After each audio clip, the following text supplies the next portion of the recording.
মানুষদের ইনকাম না হলে কোনোভাবেই টাকা জমানো সম্ভব না।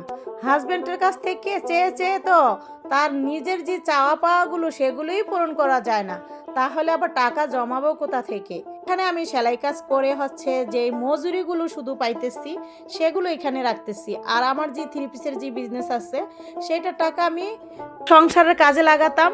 এখন ছেলেমেয়েরা বড় হয়ে গেছে, আমার এখন আর সেরকম লাগে না। আর আপনার ভাইয়াও এখন আমার কাছ থেকে নেয় না, বলে তোমার টাকা তুমি আয় করো। তো এখন আমি সেই টাকা হচ্ছে মানে বিজনেস ছোট করে ফেলেছি আগের চাইতে। আর আপনার ভাইয়া আগে জড়িত ছিল, এখন আমাকে করতেই না করে, তারপরও আমি ধরে রেখেছি। তো আমি ওই যে থ্রি পিস বিক্রি করি, আবার টাকা জমিয়ে থ্রি পিস নিয়ে আসি, এরকমভাবে আর কি ওটা ধরে রাখছি।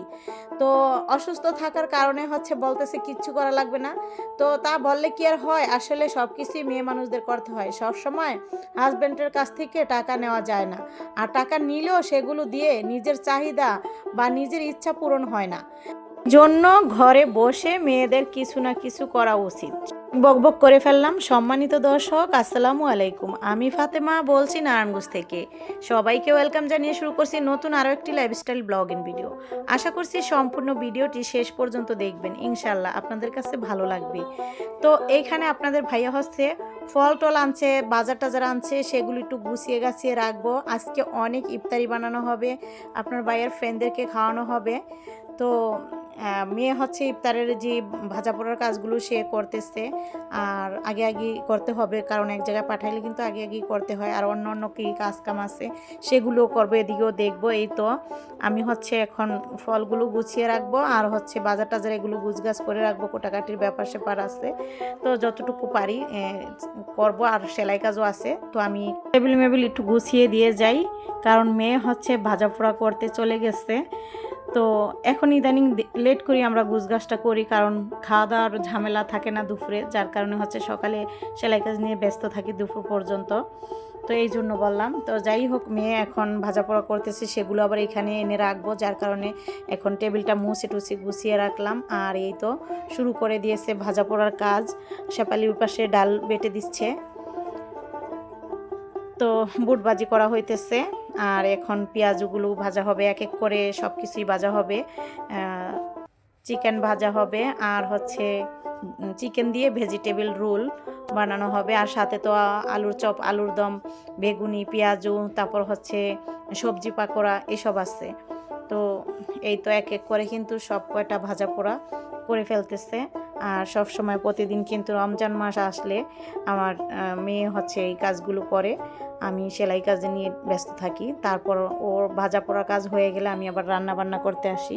তো এখন আমি হচ্ছে গুছগাছ করার জন্য আবার চলে আসছি, কারণ ইফতার বানানো হয়ে গেছে, এখন গুছিয়ে দিব যেন আপনার ভাইয়া আসলে নিয়ে যেতে পারে। তো দেখুন এক এক করে সব কয়টা ভাজা পোড়া এখানে এনে রাখলাম। আর মেয়ে হচ্ছে ফল কাটবে, তো এই তো ওকে ফল নিচে আবারও দিতেছি যে না আরও বেশি করে কাটো। তো এই যে যাই হোক দিয়ে আসলাম, আর আমি তো টেবিলে সব কিছু গুছিয়ে রাখলাম। এখন প্যাকেটিং করার পালা। তো পাকের রুমেতে খেয়ে হচ্ছে সব কিছু এখানে আনলাম, এখন মিষ্টি ঠোঙাতে হচ্ছে প্যাকেটিং করবার। ফল কাটতেছে মেয়ে, ফল গুলো কাটতেছে, আমি কিছুটা নিয়ে আসলাম প্যাকেট করার জন্য। তো আপনাদের ভাইয়াকে বলছি যে মিষ্টি ঠোঙা আনো, কারণ অফিসে নিলে দেখা গেছে বাসা থেকে ভাণ্ডবাড়ি দিয়ে দিলে কিন্তু দেখতে ভালো লাগবে না, যার কারণে হচ্ছে মিষ্টির ঠোঙাতে যদি দিই দেখতে অনেক ভালো লাগবে। তো এই জন্য আর কি এগুলো গুছগাছ করে তারপর রেখে দিব, যেন আপনাদের ভাইয়া আসলে তারপর হচ্ছে সে রেডি পায়, সব কিছু নিয়ে যেতে পারে।